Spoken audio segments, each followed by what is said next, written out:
Alright, I'm going to get this out of the way right off the bat. I hate this game. I despise this game. I fucking loathe this game.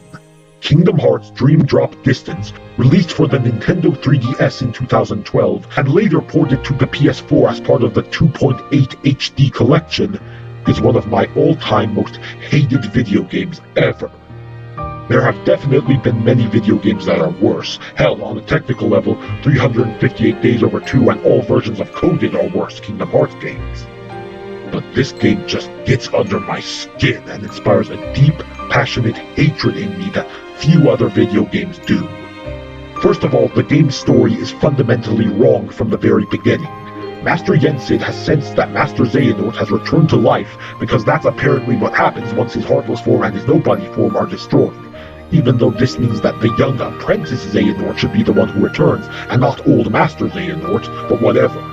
Sora and Riku are brought in to take a Mark of Mastery test, because somehow saving the universe twice over still doesn't qualify them for Keyblade Master position.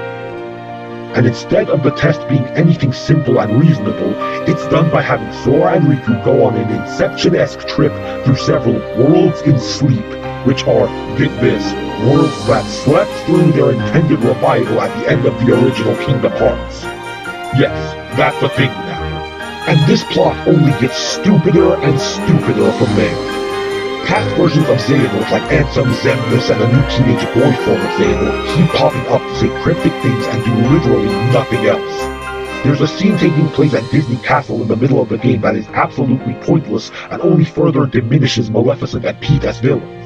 Axel randomly comes back as his human self Lee, and everyone just forgets what a horrible person he's been, treating him like a hero and giving him his own Keyblade when he's done literally nothing to earn it. Oh, and the game's climax is like 7 different layers of incomprehensible bullshit, with revelations that include that all events of the entire series were preordained because Xehanort is actually a time traveler who went through time and ensured that everything went according to plan. What the actual fuck?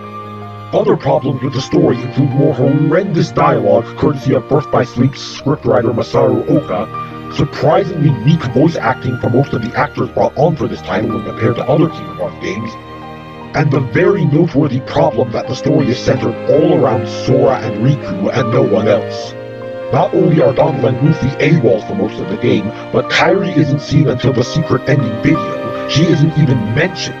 Also, that Square can engage in some textbook queer-baiting between the two male leads.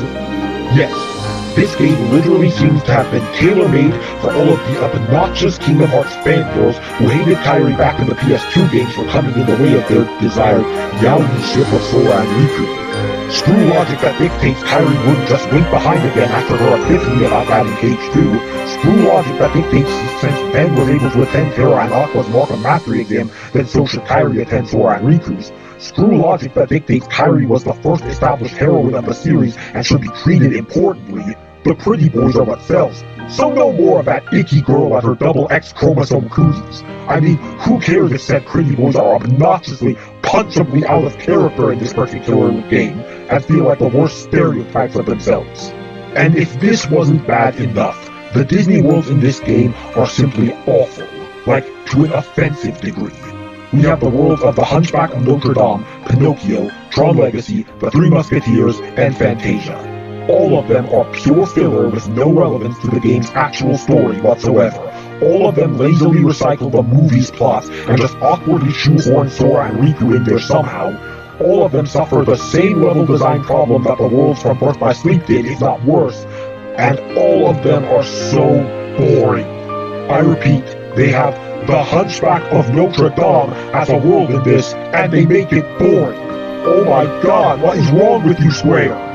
I could get into why I don't like the technicals such as slow motion, the drop gauge, dream eaters, and all that jazz, but I've seen plenty of others who have done so already, so nothing I could possibly say would add anything new. What I can say is that this game, beyond being bad, is surprisingly pointless. Square created it as this integral lead into the long-awaited Kingdom Hearts 3, and hyped it up as such.